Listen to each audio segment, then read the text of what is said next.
What up, everybody? It's your host, Jalil Watson, and this is another episode of the Nest That Night podcast. Southern Connecticut State and Bentley have already faced off twice this season, once in December and again in January. Bentley took both matchups, but if you look at how SCSU and Kate Lynch have been playing lately, they're a team that's peaking at this time. Head coach Kate Lynch has his team playing tough, and I mean disciplined basketball. Against Pace, we saw defensive intensity, especially in that third quarter, where they held Pace to just 11 points. That's the type of lockdown defense that will be very crucial tonight. So, without further ado, I want to break down the three biggest keys to victory for SCSU in the semifinal game. Number one, and I mean number one, is defensive consistency. In the quarterfinal win, SCSU defense turned stops into scoring opportunities. Bentley has a balanced offense, so staying aggressive on defense is a must. And we can't be sluggish in the first quarter.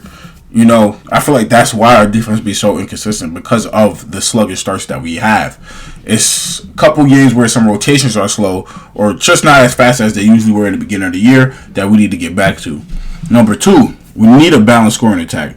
We saw multiple players step up against Pace, and that needs to continue. Relying too much on one scorer could spell trouble. And we've seen this throughout the season, as it was some games where teams would double, sometimes even triple team Delaney or even a Hope or maybe even a Katie, because they know that's the main person that's going to be scoring. So you take that away, you take away the whole offense. But that's not the case with this team, and I feel like we can get that done today.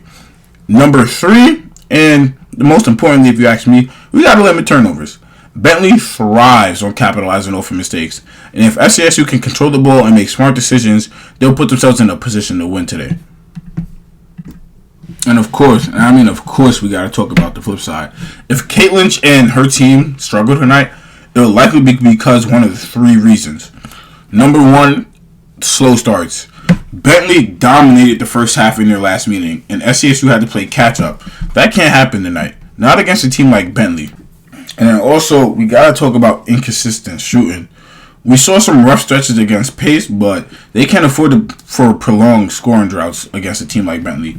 And you can even see, because the last time we played Bentley, we only scored 9 points in the third quarter, and they scored a whopping 27. So you could do the math. If we take too long to score and we can't find ways to get open shots and have them fall in, it's going to be a long day for Kate Lynch and her Owl squad. And lastly, and I feel like this is a trend that's been happening a lot, especially over these last couple of games in this stretch for the Owls, we can't get into foul trouble. If key players get into early foul trouble, it disrupts the rotations, it gives Bentley 3 points, and it's just a lot of things you don't want in a basketball game. Like, even like a couple of games where Katie is in foul trouble and she has to come out for a little bit, or she ends up getting fouled out, it just leaves the paint wide open, and then teams should start attacking the paint. So we need to make sure we stay out of foul trouble tonight if we want to even chance at winning this game. Tip-off is set for 6 p.m. This is a huge opportunity for SCSU to pull off an upset and to punch their ticket to the NE10 championship and possibly the Division II championship. On the other things to consider about this game, this is a revenge game. The Owls definitely remember those 2 losses that they took to Bentley earlier in the year, and they definitely remember the loss from last year in the NE10 championship. So nothing would be sweeter than knocking them out of the tournament and getting back to the NE10 championship rightfully where they belong. Look, I want to shift gears now and let's talk about men's basketball on their playoff run. They kicked things off with what was supposed to be an impressive opening round win over Franklin Pierce, setting up a quarter-final battle with Bentley, but it was a lot much closer than what we thought it was going to be, right?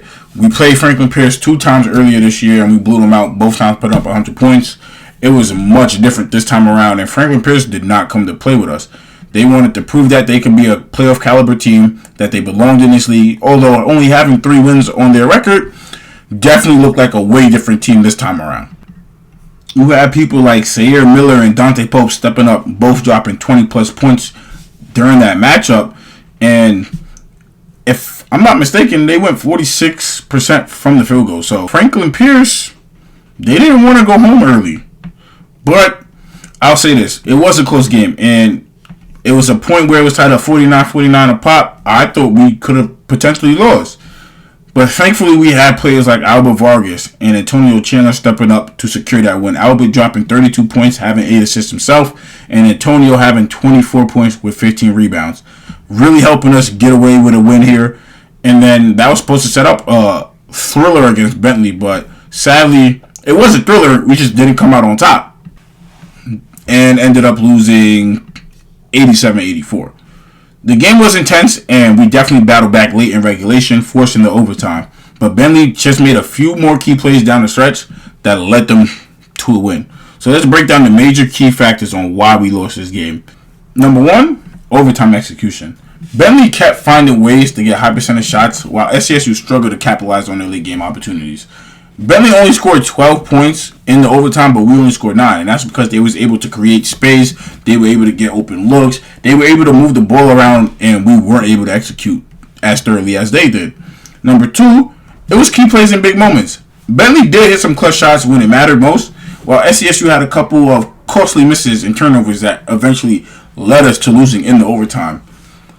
Third, familiar storyline, right? If you remember back to January, SCSU also lost to Heartbreak to Bentley 70-68. These teams match up closely, but Bentley seems to find ways to win in those type matchups, and they find ways to win in those type matchups consistently. And that's the difference, right? The experience. Because if you didn't know, just like how women's basketball played Bentley in the NA10 championship last year, so did Scott Burrell and his Owls. So these are two teams that are familiar with each other within the regular season and the postseason. And it just comes down to experience at the end of the day. Look, it's true. It's a tough way to end the season, but this team has a lot to be proud of, right? They fought hard, and they put themselves in a position to win.